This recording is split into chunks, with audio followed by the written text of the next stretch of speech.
dobrý deň, ahojte, vítajte pri ďalšom vydaní nášho už skoro ročného podcastu. Ale ešte nie ročného. Ale ak toto vydáme v januári, už to bude, že druhý ročník. Áno.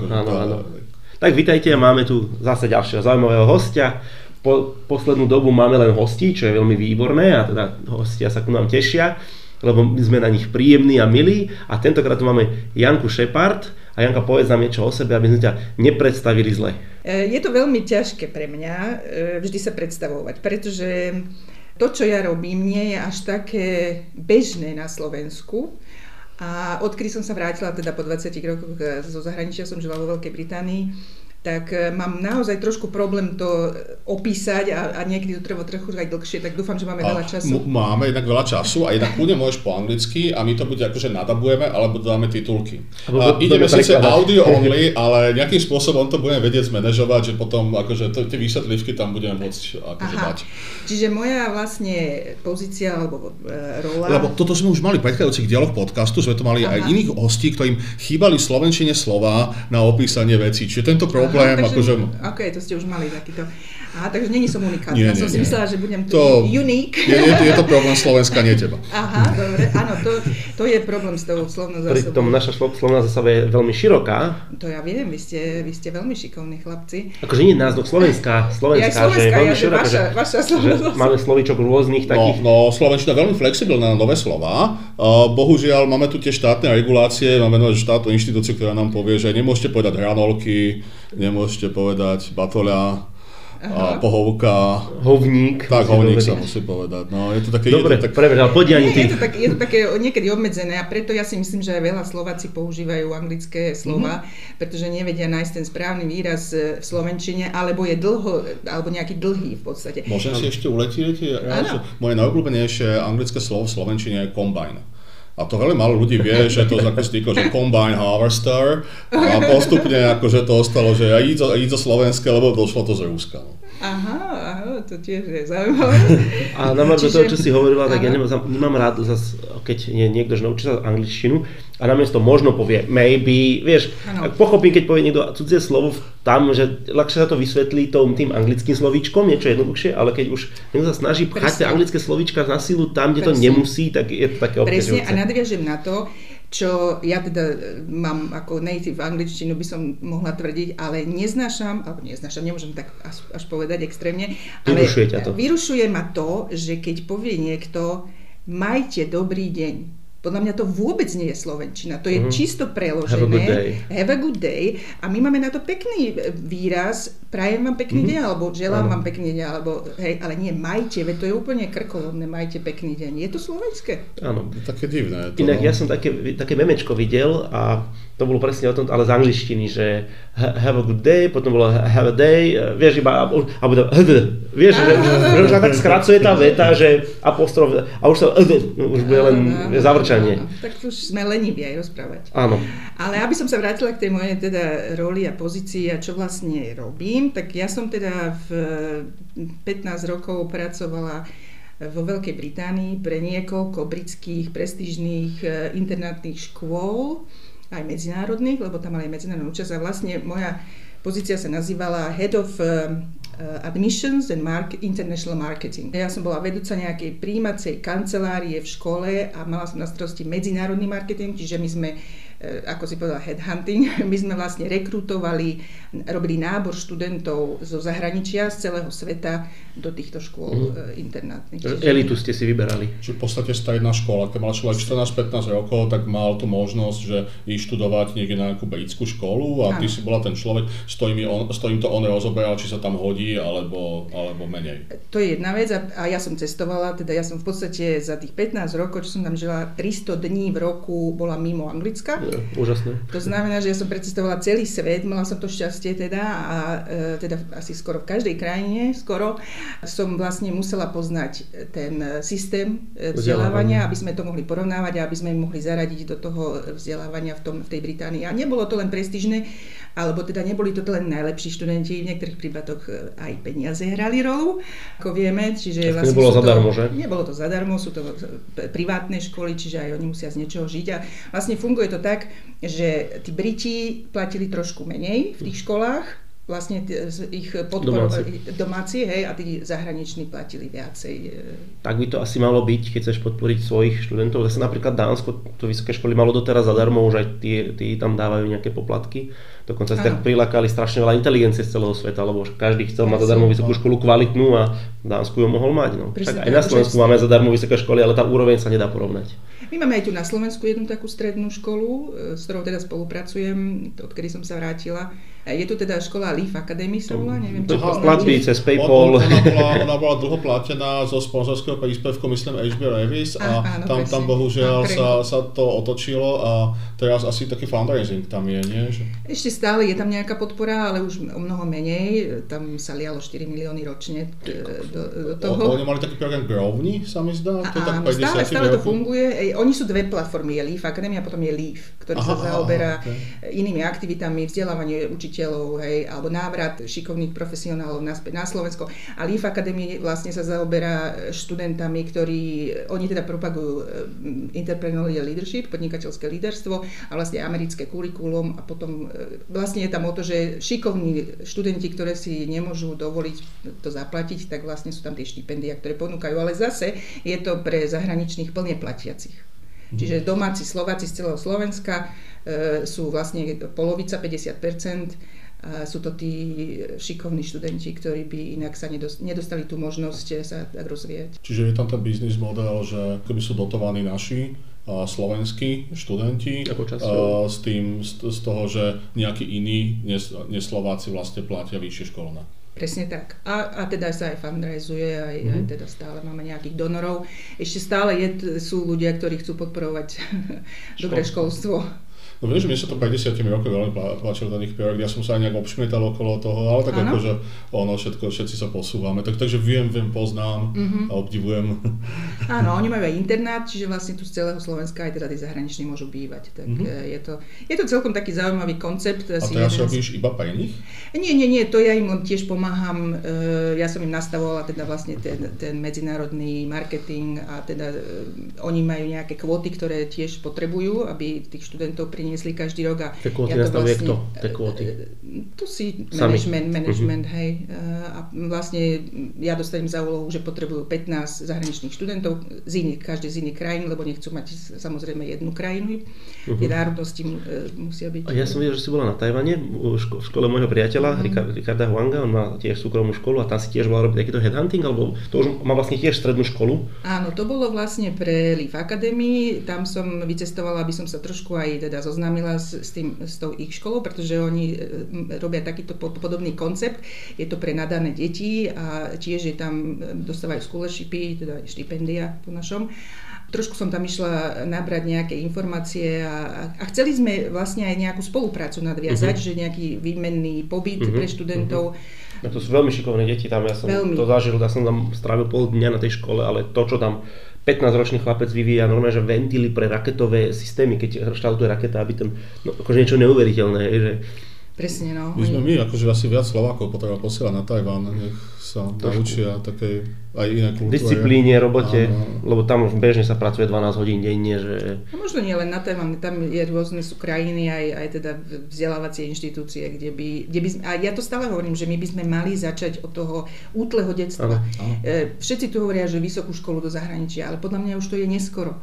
Že treba to začať už od... Ja som zástancom toho, že 9. ročník by mal byť na to, aby tie deti vycestovali von. Podľa mňa je úplne zbytočný ten 9. ročník. Celý rok, aby boli von. Áno, jednoznačne. Pol roka nejaký čas, áno. Že na to by tá vláda, podľa mňa, už keď máme mať ten 9. ročník, ktorý je úplne zbytočný, podľa mňa, mohli by nejaký program zafinancovať pre študentov a posielať ich von. Však nemusí to byť na prestížne najdrahšie školy, ale napríklad v Írsku majú úžasný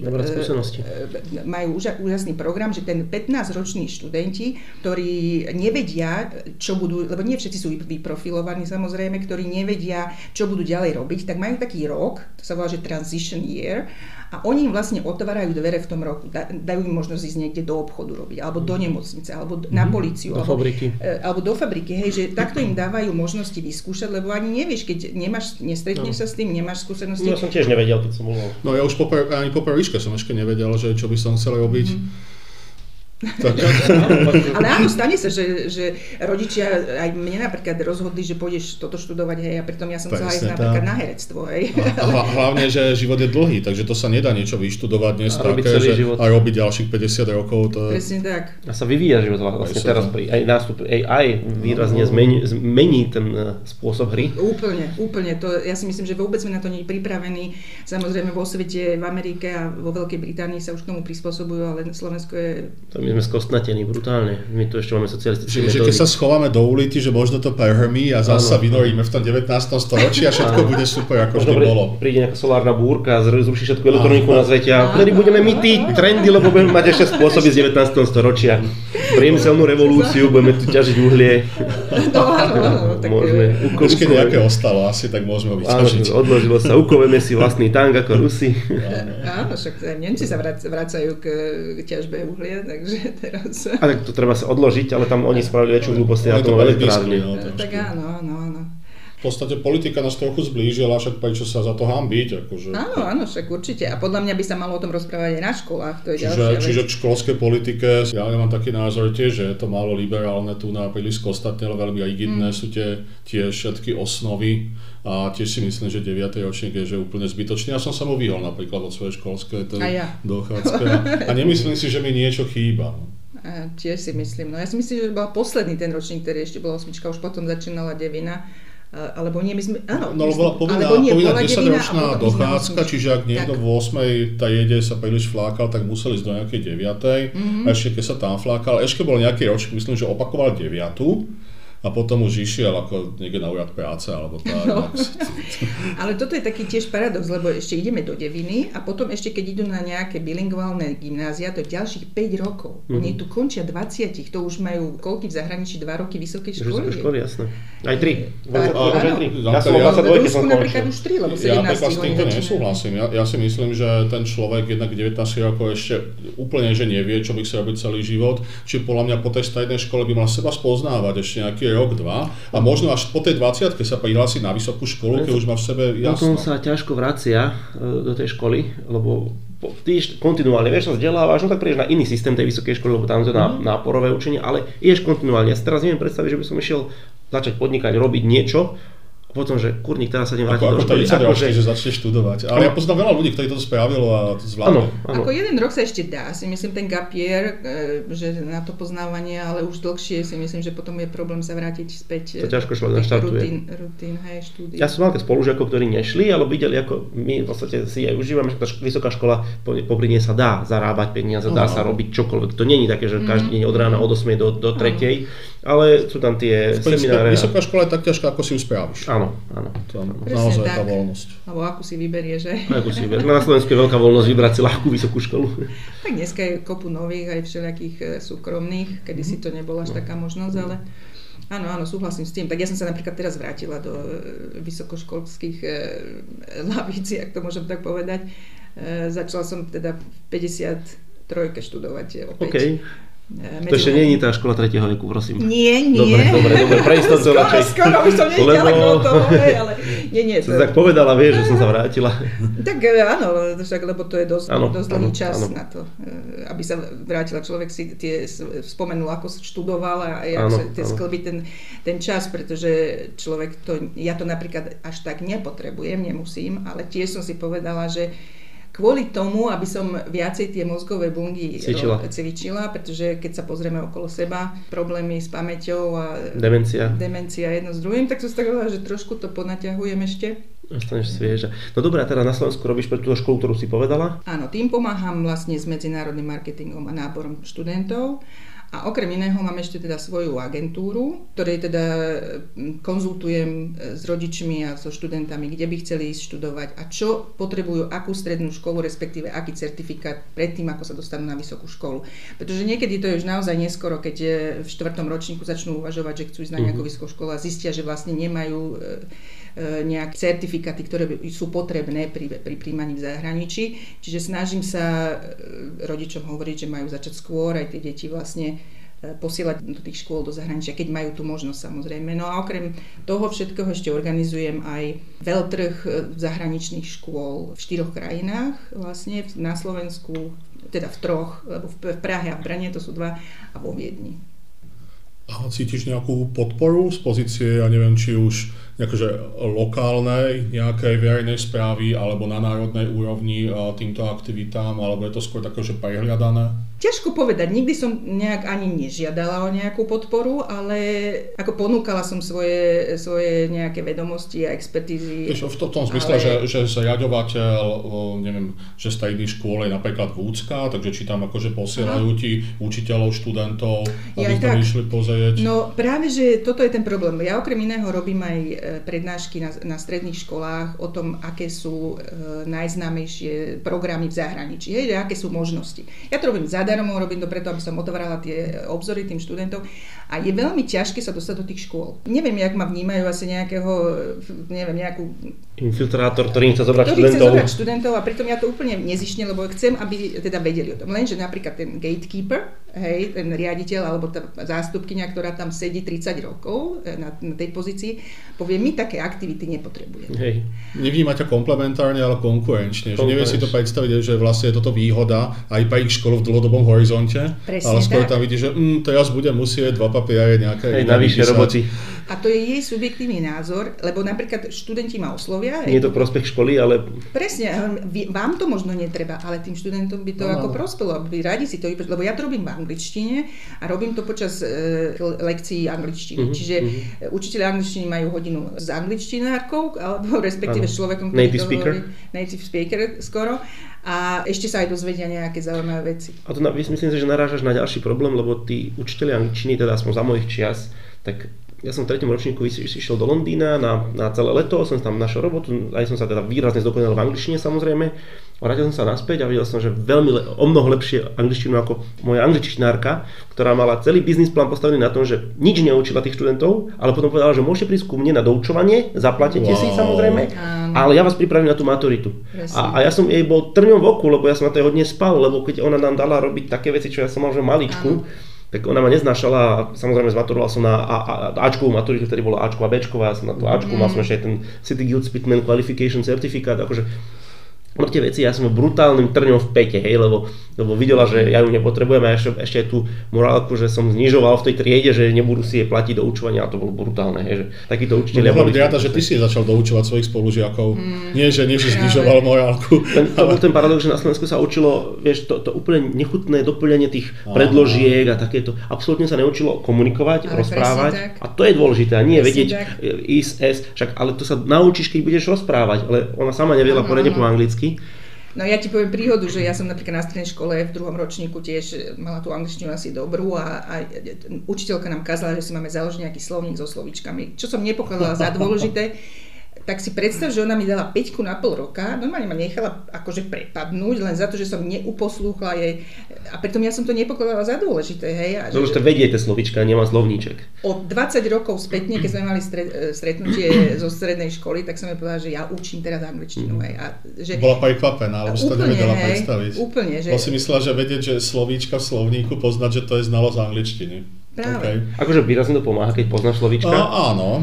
Ale dneska už to je úplne iný svet, samozrejme. Doteraz si poviem, tam moje prvé slovíčko v slovníku, ktorý som si zaviedol, bolo snake. Áno, had. Snake. To je zaujímavé teda. Ale ešte nadviažem na tých učiteľov, ak si sa pýtala, tí učiteľky. Áno, u nás je problém ten, že sa nevzdelávajú tí učitelia. Pretože tie metodiky sa menia a sú, tie možnosti sú. Ja napríklad som ponúkala niekoľko pre angličtinárov, že aby sa mohli vzdelávať, aby mohli nabehnúť na tie nové trendy. Samozrejme aj tá umelá inteligencia, všetko to už dneska musí byť zapojené. Nie, oni to pokladajú ako, že niekto ich chce poučovať, že oni to vyštudovali na vysokej škole. Dobre, ale to bolo pred 20 rokmi. Aj viac možno. A toto mňa frustruje hrozne, lebo človek im chce pomôcť. Bývalý ruština prešiel na angličtinu, hej? Takéto prípady som mal na základnej škole. Ale ako tamto ten riaditeľ veľmi rýchlo vedel vyriešiť, že potom začali takí, že mladí študenti na vysokej škole vlastne nás učiť. V Bratislave. V iných regiónoch to mám ťažšie. Ja som mal šťastie tiež, že som mal dobrú angličtinárku, pozdravujem pani Šimová. Áno, ja som mala tiež dobrú ináč, trošku uletenú, ale... V tomto bude veľký impact umelej inteligencie, lebo umelá inteligencia vie veľmi trpezlivo, intenzívne učiť jazyk toho študenta, keď chce prispôsobovať sa jeho tempu. A toto žiaden ľudský učiteľ na toto nemá síl. Áno, a v triede ešte. Čiže skôr ten učiteľ, jeho rola bude taká tá osobnostná, že on tam bude dávať do toho ten svoj osobný charakter. Taký role model, že čo vlastne počítač nikdy neprevezme. Presne, tie pocity, ale toto je presne ako hovoríš, že ten je problém s tým vzdelávaním a dneska už viem, som sa rozprávala s učiteľkami na stredných školách, že už prváci, ktorí prídu na strednú školu, sú šikovnejší, o mnoho na vyššej úrovni ako štvrtáci, ktorí končia. Čiže oni tie učiteľ... A oni potom, že ich úroveň sa zníži? No teraz napríklad, hej, že tým, že oni prechádzali si tým štvoročným štúdiom a že vlastne neboli tie možnosti také, aké sú teraz, že už jazykovo vybavení sú lepšie samozrejme tí, čo idú do prvého ročníka. Čiže tam už sa musia inak k ním stávať. Lebo tam je ten problém, že keď na starej škole sa začnú, že ako keby že od nuly znovu učiť ten jazyk, tak veľmi rýchlo klesne ten skill. Práve. A preto tí učitelia musia sa vzdelávať a hľadať iné spôsoby, ako motivovať tých študentov, aby tie 4 roky niečo sa naučili. Hej. Čiže tak poďme robiť projekty, poďme robiť workshopy, poďme robiť niečo iné, lebo naozaj tú angličtinu, ja to vidím už, ja som už 4 roky, teda vlastne 5. rok na Slovensku, ja vidím, ako sa viditeľne zlepšila tá angličtina tých študentov. Školom stačilo také, že easy veci, že pôjdeme na film po anglicky a napíšeme recenziu z neho. Presne tak. Čiže nemusí to byť komplikované. Ale to je o tom, že sa budú vzdelávať a hľadať tie možnosti, že nebudú tam sedieť a robiť to, čo robili pred 20 rokmi. A odfajknú si, že áno, toto na tom cvičení bolo. Ale tu narážame, viete na čo? Nie sú lidi. No a jednak nie sú lidi a sú administratívne strašne zaťažení naši učitelia úradníckou prácou. Áno. To je akože, to je fascinujúce, že tu na každý robí úradníka a pritom ešte 430 000 úradníkov.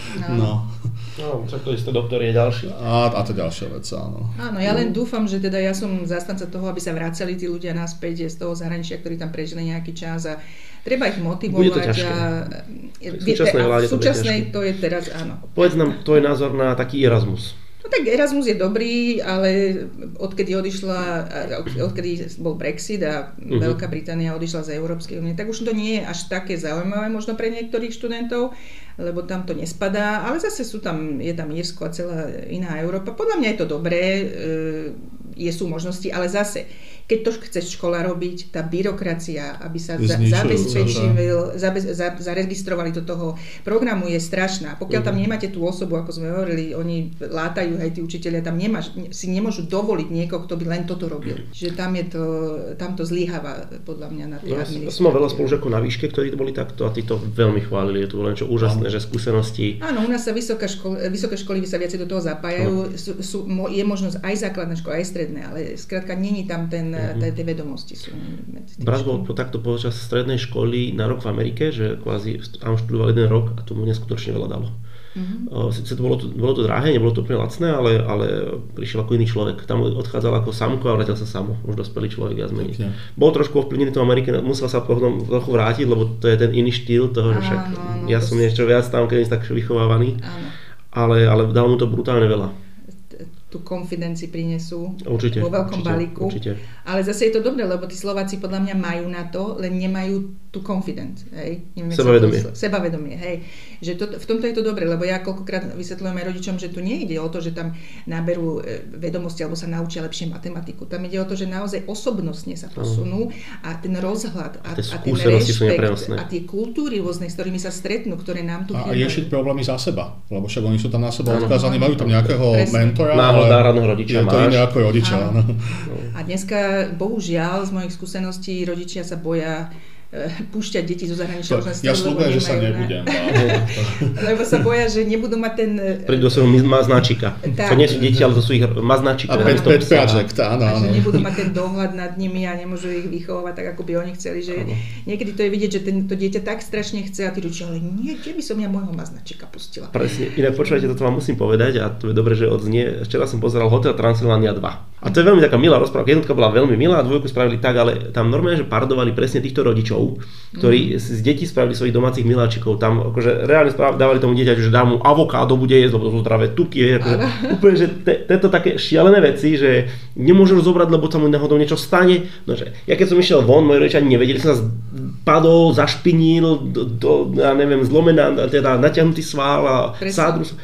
Ale ten človek si musí prejsť. Ako náhle to decko budete ťahať stále za ručičku, tak z toho decka nič nevyrastie. To bude proste jeden rozmaznaný spratek. Rodičov, kto to počúva tu, pretože naozaj my sme sa stali úspešnými len preto, že sme nemohli niečo, alebo že sme nemali tie možnosti. Teraz tie deti majú veľa možností, ale tí rodičia robia veľa vecí za nich. Presne. Dajte im tú šancu, pustite ich von, nech sa ukážu, nech začnú žiť, pretože čím dlhšie budú pod tými rodičmi, tak tým problematickejšie bude sa osamostatniť. A návyky vznikajú v detstve. Všetky návyky. A potom tí ľudia nesamostatní, keď budú dospelí, tak sa ohliadajú o takých politických reprezentantov, ktoré tam slúbia všetko možné a že akože sa postarajú a potom nie, tak dám im ešte raz ten hlas, možno sa postarajú potom. To je tá politika, ktorej sme sa nechceli venovať, ale tak toto úplne sa mi teraz spojilo, že to začína. Absolútne máš pravdu. Ale tak boli aj nie naši rodičia, ale teda tá staršia generácia bola vychovaná, že štát sa o teba postará a oni to majú štepelné. No áno, ale ten štát zároveň dával strašne málo. Oni to videli, že proste, že ľudia za hranicami sú úplne niekde inde, čiže aby niečo mali trošku viac ako štát dovolil, tak sa museli až strašne obracať. Presne tak. Takže to bolo také, že v tom neviditeľnom svete ako sa makalo oveľa viac. No preto bola čierna ekonomia, ale to už ideme moc do hypotetických politických tém. Moc senilné sme. Ja vždy tiež rozmýšľam nad tým, že tá súčasná generácia mladá nemá to, čo sme mali my.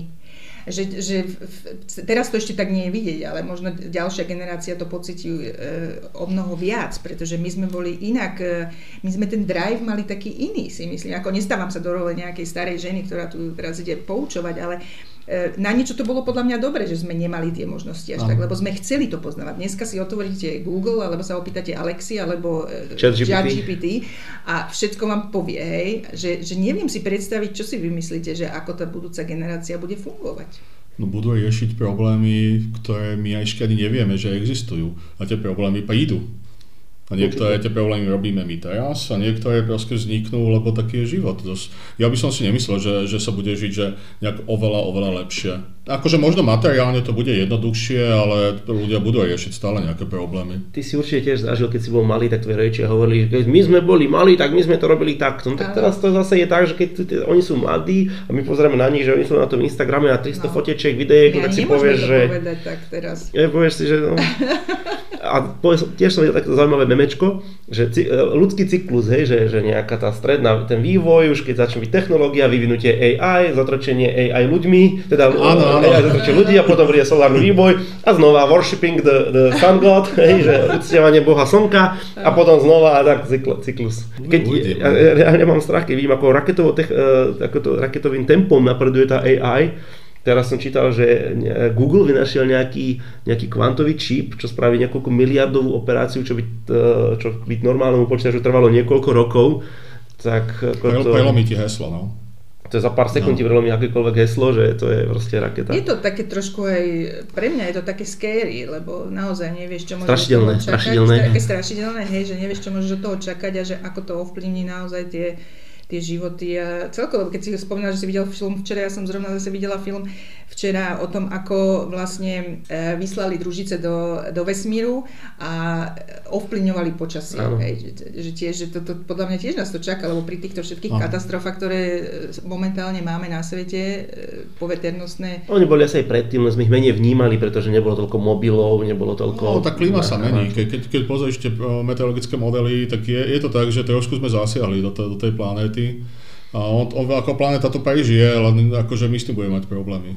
Kvalita života sa mierne zníži. Áno, veľa ľuďom. Ale hovoria, že sa to, že po 100 rokoch sa to, že je to cyklus, aj keď, lebo ja si napríklad pamätám ešte pred tými 25 rokmi, keď som prvýkrát prišla do Veľkej Británie, tak ja som tam v lete stále mala sveter, že tam, síce sme boli pri mori, som žila na južnom pobreží, ale pamätám sa, že vtedy som volala domov mame a hovorím, mami, tak tu je leto, u nás je 30 stupňov a tu bolo nejakých 17 asi, že pre mňa to bolo strašne zima. Dneska, keď tam idete v lete, tak už to máte 28, 29, 30 stupňov. Toto môžem po tej 93, keď som bol v Hastingsi, tak som videl, že jedného chlapíka, čo sa tam kúpal a ten potom vyšiel z toho oceánu, obliekol si kabát a išiel preč.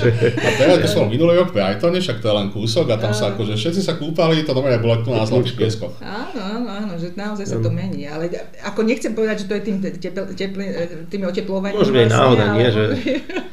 ale... No ja som zažil v Londýne 2006 30-ky, normálne, že celý mesiac, celý júl boli že 30-ky. No v Londýne to musí byť pecka. Teda, to teda bolo... A ešte v metre dole. Metre, hej. Akože v noci sa to trošku skladilo, hej, v noci to bolo fajn, ale cez deň normálne 30-ky. Akože to 25 až 30 stupňov, že také príjemné leto, ako bolo tu voľa kedy dávno, hej. Teraz už keď tu máme 40-ky, tak to nie je také príjemné. To už je dosť teplo teda, no ja nemusím teplo. Chceme špekulovať, že ak by si zašpekulovala, že Británia sa priblíži Európskej únie, alebo skôr sa tie cesty budú vzdialovať?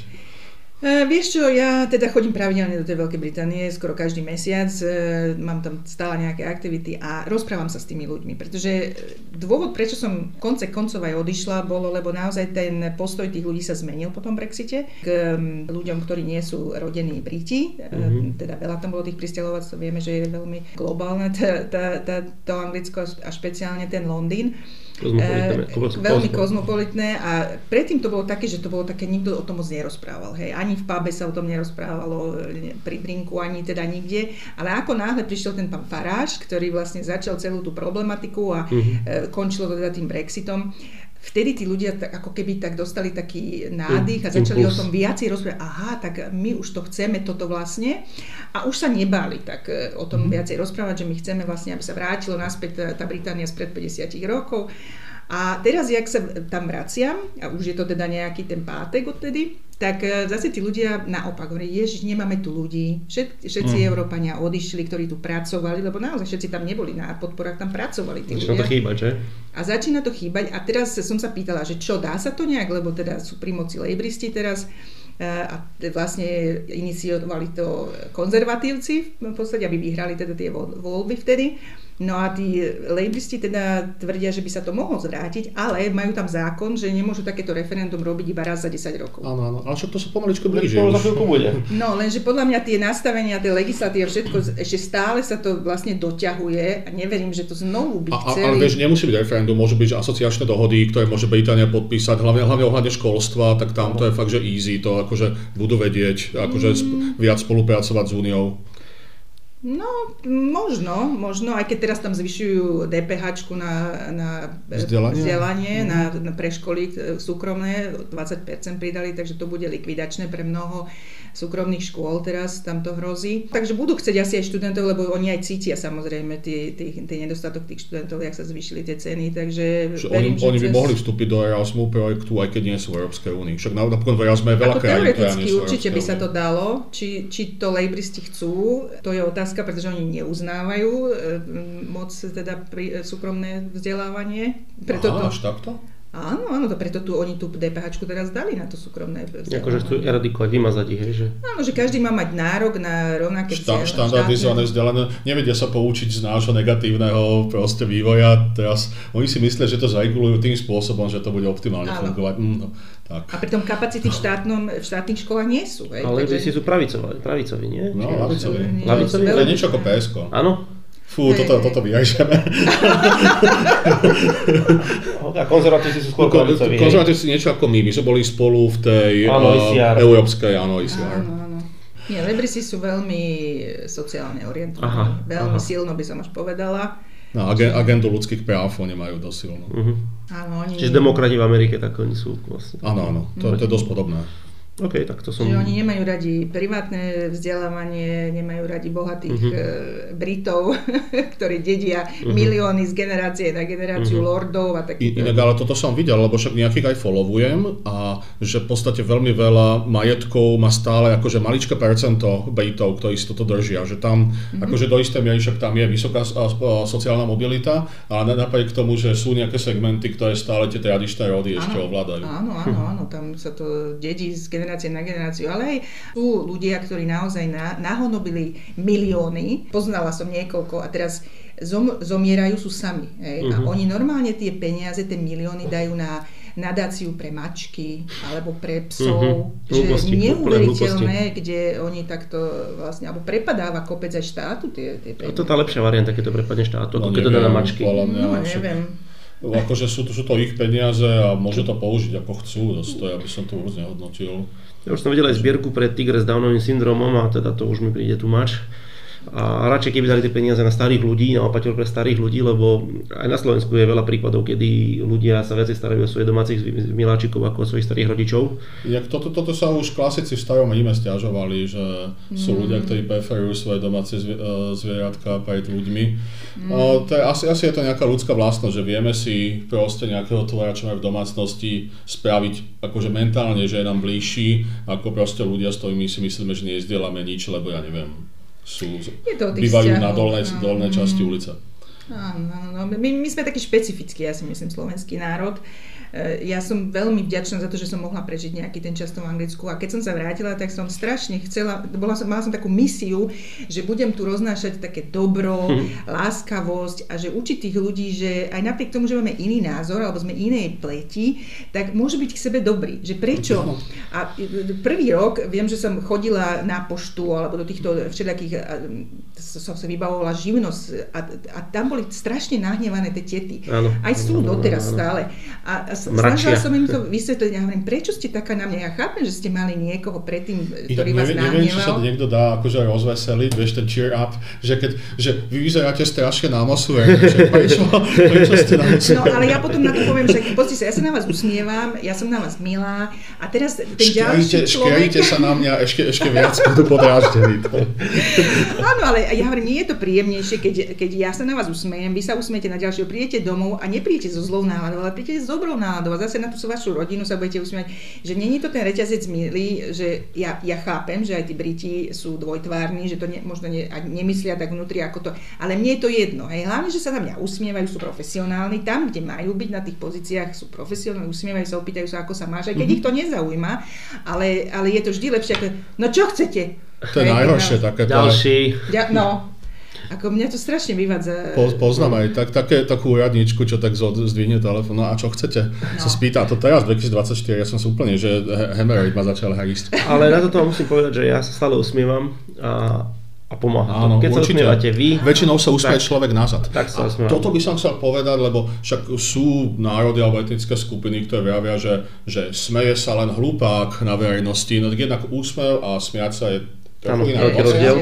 A usmievame sa preto z dvoch dôvodov. Jednak, že život je dobrý a nie sme hrozbou. A hlavne v multikultúrnych spoločnostiach toto bolo veľmi dôležité, že ukazovať ľuďom, s ktorými si nevieme komunikovať verbálne, nepoznáme tie slova jedna druhá strana, že ukázať, že nie som hrozba pre toho človeka, že myslím to dobre a potom akože môže k nejakej ďalšej kooperácii prísť. No, sú signály. A tretia vec je, že úsmevom nasereš nepriateľa.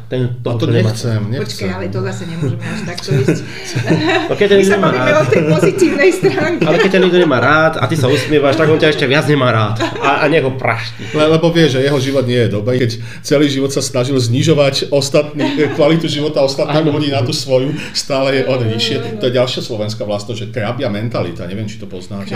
Krabia mentalita. Krabov, keď až do takého kýblika, tak oni niektorí sa aj snažia vyšplhať z neho von, ale ostatné kraby ho vždy stiahnu dolu, že tu pekne ostaneš. A toto je, na Slovensku toto je silné. Susedovi zdochla koza, či mne zdochla koza, susedovi zdochnú dve. Úspech sa neuznáva. Tak, neodpúšťa na Slovensku. Najväčší hriech na Slovensku je úspech a hrdosť na ne. Náš národný hrdina je zbojník a zlodej, čiže... Najväčší, áno. To je tiež pravda. To niektorí živí sa mu snažia pripodobniť, tak uvidíme, čo z toho bude. No.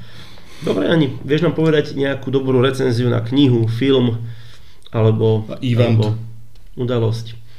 Knihu asi vám nepoviem, momentálne nečítam nič, bohužiaľ. Okrem vysokej školy skript. Áno. Ja som si teraz v Prahe zohnal knihu, ktorá sa až tak na Slovensku nepredáva. Je to od Shamira Hausera. Shamir Hauser je taký hudobník iracko-českého pôvodu s nemeckým menom. A on 30 rokov už pôsobí na scéne také experimentálnej hudby a popisuje, že svoje skúsenosti z toho, koho každého stretol, ako rôzne bizarné postavičky, pričom jednou z tých bizarných postavičiek je aj on sám, takže mohlo by to byť také, že by som, očakávam, že získam taký hlbší vhľad do tej českej scény, že kto je tam kto. Volá sa to Vyvrhel. Je to takým drsnejším jazykom písané. Možno by som aj taký odkaz vašim poslucháčom, že naozaj blížia sa tie Vianoce a keby každý aspoň počas tých Vianoc bol na seba dobrý, aspoň jeden deň, aj keď máme problémy, aj keď máme starosti, aj keď sme nahnevaní, máme iný politický názor, keby sme aspoň jeden deň si dali, že dáme šancu tomu druhému. Pochválte kapustnicu, aj keď nechutí. Áno. Takto nejako. Alebo zjedzte ju dokonca. Dajte si duplu. Potešíte kuchára. Áno, veď to je príjemné a usmievajte sa jeden na druhého, ako sme hovorili, že veľmi to pomôže a je to také príjemné. Tak. A týmto posolstvom si myslím, že môžeme ukončiť dnešnú časť. Ďakujeme za pozornosť. Ďakujem za pozvanie. Do počutia. Všetkým dobre.